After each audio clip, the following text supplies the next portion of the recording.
kalau dia sedang ada masalah, dia selalu datang kepada saya. Tapi ketika saya memiliki masalah, dia menghindar keluar saya. Jadi Desina merasa hubungan pertemanan itu berjalan hanya satu arah ya. Kamu banyak memberi tetapi jarang menerima dukungan ketika membutuhkan. Iya Bu, saya merasa capek, tapi saya tidak enak kalau saya menolak.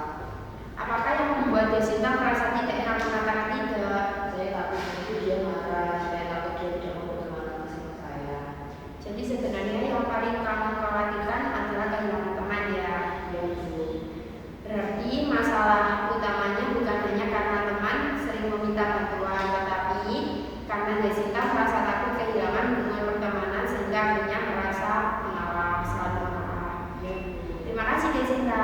Ya Bu. Saya sangat menghargai keberanian bercerita. Nah, sekarang ke selanjutnya ya, Mbak Rahma, bagaimana dengan Mbak? Katanya.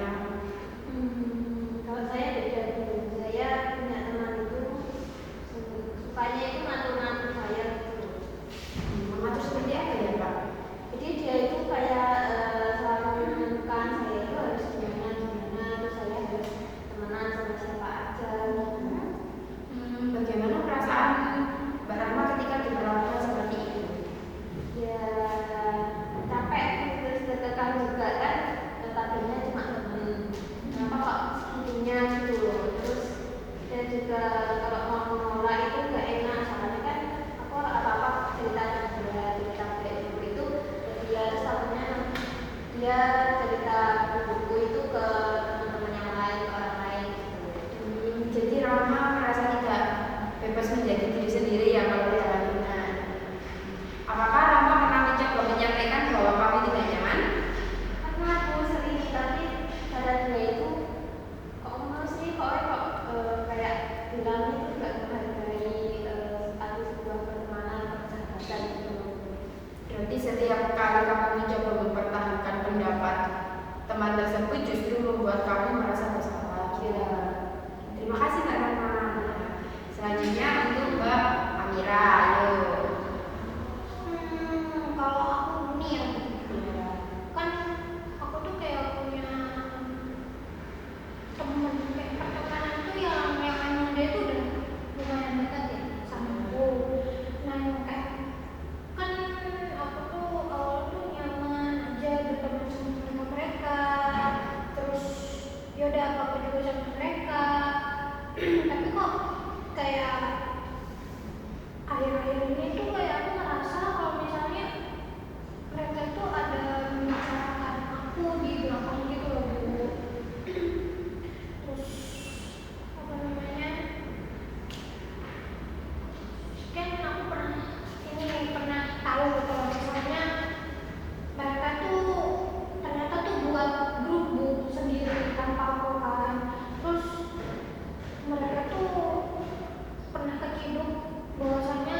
mempertahankan hubungan pertemanan tersebut?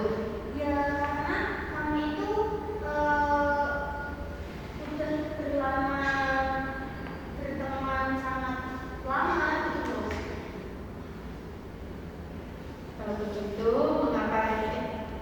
Nah, kalau begitu menurut Mbak Zina, apakah lamanya sebuah pertemanan berarti kita harus terus-terusan bertahan dengan meskipun merasa tersakiti? Ya sebenarnya sih enggak juga ya Bu.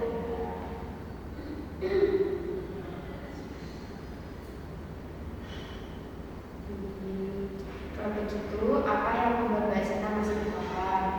Saya tuh takut kalau mulai pertemanan baru. Berarti yang membuat Mbak Zina bertahan bukan karena hubungan itu sehat, tetapi karena takut kehilangan seseorang yang sudah lama dikenal, itu ya. Ya gitu Bu. Oke teman-teman, setelah kita mendengarkan dari cerita kalian tadi, selanjutnya kita akan memasuki sesi diskusi kelompok ya. Setelah mendengarkan cerita dari 4 anggota kelompok ini, apakah yang kalian rasakan? Dari Mbak Desinta dulu. Saya merasakan dan saya baru sadar ternyata toxic friendship itu bentuknya bermacam-macam gitu. Ya, selanjutnya. Terus apa? Ternyata gak cuma aku gitu loh yang ngalamin toxic friendship ini. Ternyata banyak banget. Terus ini juga pengamatan yang baik. Nah, untuk Mbak Mira, Untuk aku itu kayak ya mungkin dengan seluruh pertemanan ternyata kayak sama-sama musuh dari belakang gitu aja sih. Enggak. sekarang saya ingin bertanya kepada teman-teman, apa yang dimaksud dengan pertemanan yang sehat? Ya, ya Mbak Mira. Pertemanan yang saling mendukung. Pertemanan yang saling menghargai dan tidak memaksa. Ya, Mbak Mira. Kalau aku pertemanan yang bisa saling mempercayai satu sama lain. Kalau aku tuh pertemanan yang sehat itu menerima apa adanya. Bagus sekali. Sepakat pada Bagus sekali, sepakat. Sekarang kebalikannya, menurut teman-teman, apa saja tanda-tanda pertemanan toksik? Ayo. Saya Ayo. teman yang saling memanfaatkan. terus apa ya? Suka ngatur-ngatur terus memaksa. Ya, betul.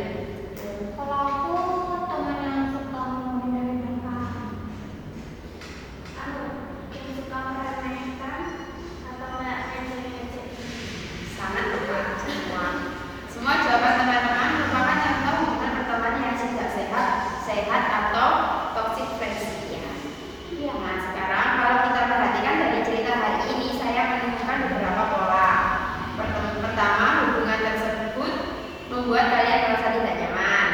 Yang kedua, kalian sering mengalah karena takut kehilangan teman. Yang ketiga, kalian kesulitan mengungkapkan perasaan. Yang keempat, hubungan tersebut justru membuat harga diri dan kepercayaan diri menurun. Padahal teman yang baik itu seharusnya membuat kita berkembang, merasa aman, dihargai dan mendukung. Terima kasih atas keterbukaan teman-teman. Saya bangga karena hari ini kalian berani menyampaikan pengalaman yang mungkin selama ini dipendam. Namun saya ingin menyampaikan satu hal, menyadari bahwa kita berada dalam hubungan pertemanan yang toksik adalah langkah pertama. Langkah berikutnya yang paling tepat, lebih penting adalah bagaimana kita menyikapinya. Apakah kita tetap